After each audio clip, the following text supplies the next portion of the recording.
Planes often fly on a curved path because it's the shortest distance between 2 points on a spherical Earth, a principle known as the Great Circle Route. While it might look longer on a flat map, this curved trajectory actually reduces the distance traveled and saves fuel. Here's why. On a globe, the shortest path between 2 points is not a straight line, but an arc along the surface of the sphere, called a great circle. For example, if you look at the route from Los Angeles to Tokyo on a globe, you'll see it curves northward near Alaska rather than heading straight across the Pacific. Flying a shorter distance means consuming less fuel, which is crucial for minimizing costs and environmental impact. Airlines prioritize great circle routes to optimize efficiency, while also considering wind patterns and weather.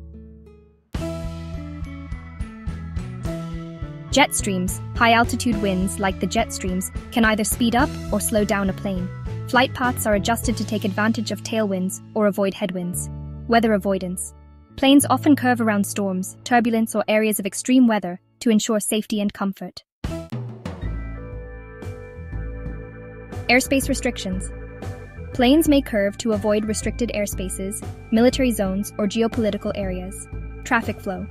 Air traffic control may assign curved paths to manage air traffic efficiently. Flat maps.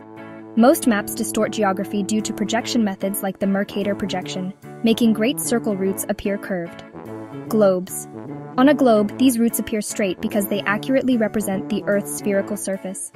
Flying curved paths is a strategic combination of geography, physics, and operational efficiency, ensuring safer, faster, and more fuel-conscious travel.